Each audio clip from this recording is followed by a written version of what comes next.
Good morning students. आज हम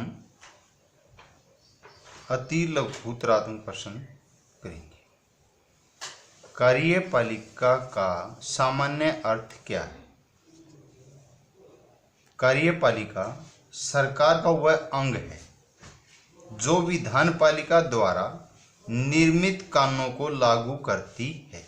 यानी कि कार्यपालिका जो काम करती है, विधानपालिका में कोई भी चीज़ बनने के बाद उनको रूल रेगुलेशन में पास करवाने के लिए कार्यपालिका काम करती है। कोई भी कानून लागू करती है तो कार्यपालिका द्वारा होती है।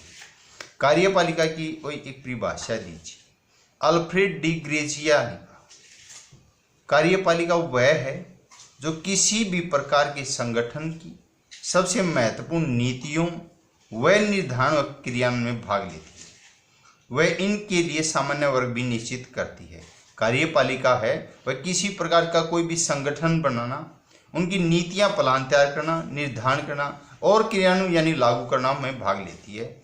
वह इनके लिए सामान्य आम मार्ग भी निश्चित करती है, यानी कि सरल मार्ग भी निश्चित करती है, आसानी से सभी को समझ में आ जाए। कार्यपालिका दो प्रकार होते, एकल और बहुल कार्यपालिका कहे जाते हैं। वास्तविक कार्यपालिका किसे कहते हैं? उदाहरण है, वास्तविक कार्यपालिका वह है जो वास्तविक रूप से कार्यपालिका की शक्तियों का प्रयोग करती है।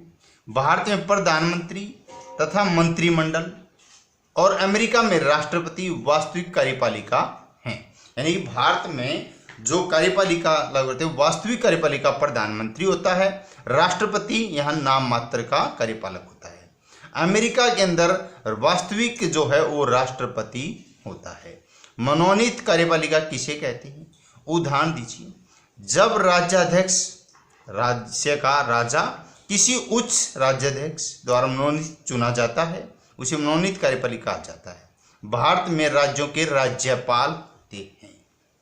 ऐसे वो राज्यों में राज्यपाल हैं, वे नाम मात्र होते हैं। सेंट्रल यानी केंद्र सरकार में राष्ट्रपति नाम मात्र होते हैं और वास्तविक जो होते हैं काम करने वाले, वे वहां पर राज्यों में तो मुख्यमंत्री और केंद्र सरकार में प्रधानमंत्री वास्तविक होते हैं।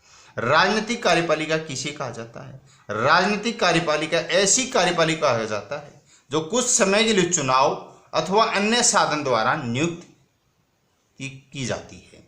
स्थायी कार्यपालिका से क्या अभिप्राय है? स्थायी कार्यपालिका कुछ शैक्षणिक पढ़ाई लिखाई द्वारा तकनीकी कोई भी ज्ञान योग्यता के आधार पर एक लंबी अवधि के लिए नियुक्त की जाती है।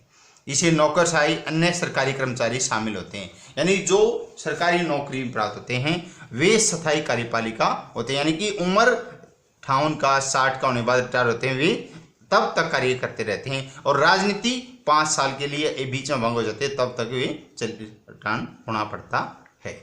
तो बहुल कार्यपालिका से क्या अभिप्राय है? उदाहरण, यदि कार्यकारी शक्तियां कुछ व्यक्तियों समूह अथवा समिति को प्रदान की जाए तो उसे बहुल कार्यपालिका कहा जाता है। जैसे स्विट्जरलैंड और रूस में बहुल कार्यपालिका है। यानी कि यहाँ जो भी कार्य है जनता के माध्यम से पूछताछ सलाह मशवरा करके वहां पर लागू की जाती है, न कोई वहां पर चुने हुए शासक ही करते जैसे और देशों में करते हैं।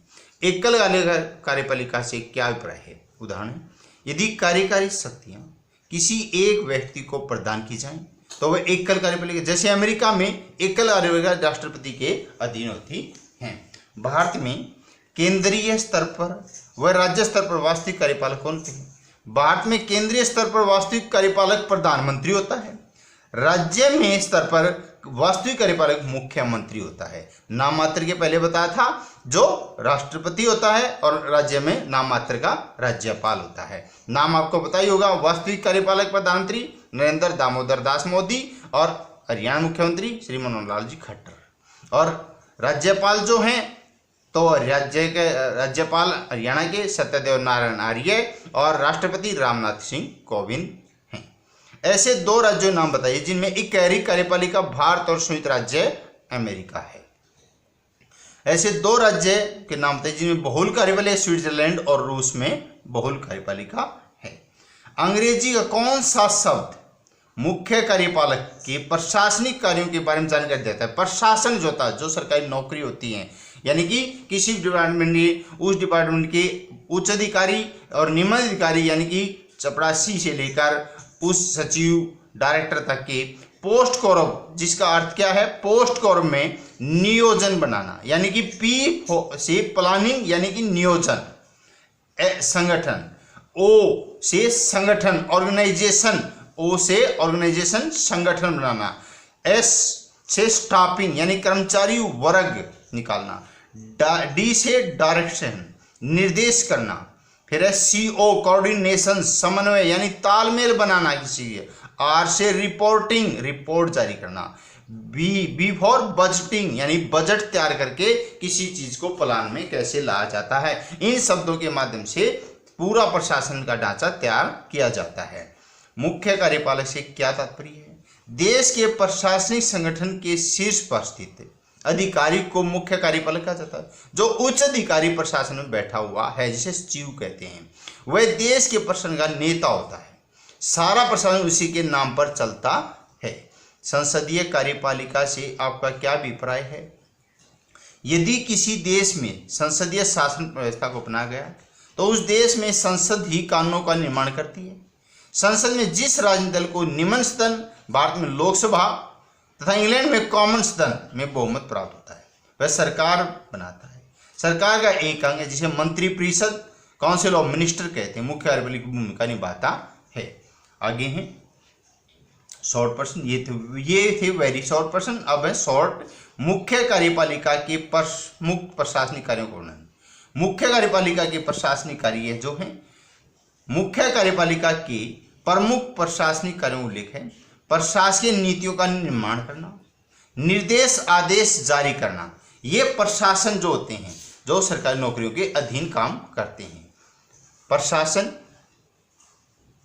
के विभिन्न विभागों अनुभागों की गतिविधियों में समन्वय यानी तालमेल स्थापित करना, प्रशासकीय संगठन के विवरण तथा निर्धारण करना, वित्त का प्रबंध करना, विभिन्न विभागों में समुचित संचार यानी कि गति बनाए रखना। नामात्र और वास्तविक कार्यपालिका के अर्थ को उदाहरण सहित स्पष्ट करें। नाम मात्र जो है, नाम मात्र मुख्य कार्यपालक, जो नाम मात्र बताया था राष्ट्रपति, एक ऐसा व्यक्ति जिसके मात्र नाम पर ही प्रशासन चला जाता है। उदाहरण के लिए भारत सरकार की सारी कार्यकारी शक्तियां राष्ट्रपति के हाथों में निहित होती हैं। वह इन शक्तियों का प्रयोग मंत्रिमंडल, जिसका अध्यक्ष प्रधानमंत्री होता है, की सलाह पर करता है। राष्ट्रीय नाममात्र मुख्य कार्यपालक होता है। राष्ट्रपति और मंत्रिमंडल के बीच में जो कड़ी का काम करता है वो प्रधानमंत्री कड़ी का काम करता है, इन दोनों के बीच में। वास्तविक कार्यपालिका, वास्तविक कार्यपालिका वह है जो वास्तविक रूप से कार्यपालिका शक्तियों का प्रयोग करती है। भारत में प्रधानमंत्री, मंत्रिमंडल, अमेरिका में राष्ट्रीय वास्तविक कार्यपालक होते हैं।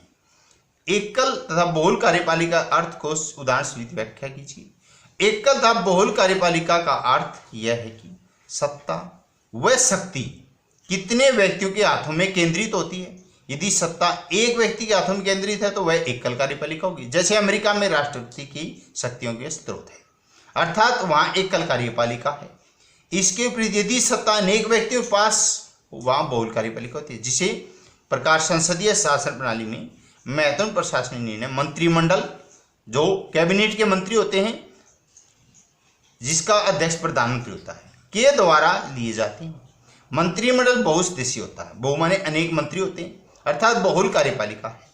स्विट्जरलैंड की संघीय परिषद फेडरल काउंसिल, जिसमें 7 सदस्य एक कमेटी चुनी जाती है, वह बहुल कार्यपालिका का उचित उदाहरण है। मुख्य कार्यपालिका कार्यपालक के राजनीतिक कार्यों का उल्लेख कीजिए। मुख्य कार्यपालिका के राजनीतिक कार्यों का उल्लेख निम्नलिखित है। विधानपालिका द्वारा पास किए गए सभी बिलों पर हस्ताक्षर करना, यानी कोई भी बिल होता है उस पर हस्ताक्षर विधानपालिका वगैरह, फिर कार्यपालिका उसके लागू करती है। अध्यादेश जारी करना, कोई भी बैठक बीच में रोकी हो या एकदम कोई इमरजेंसी आ जाए तब अध्यादेश बुलाया जाता है। संसद का अधिवेशन बुलाना, स्थगित करना, भंग करना, ये भी कार्यपालिका का कार्य है। बजट पास करना, नया जो वित्त वर्ष बजट पेश होता है फरवरी के प्रथम सप्ताह में, आम बजट होता है। सरकार की नीतियों और कार्यक्रमों की स्वीकृति दिलाना, अंतर्राष्ट्रीय स्तर पर राष्ट्र का प्रतिनिधि करना, युद्ध और शांति व्यवस्था संबंधी कार्य करना, ये सभी कार्यपालिका के कार्य होते हैं। राजनीतिक मामलों का प्रबंध करना आदि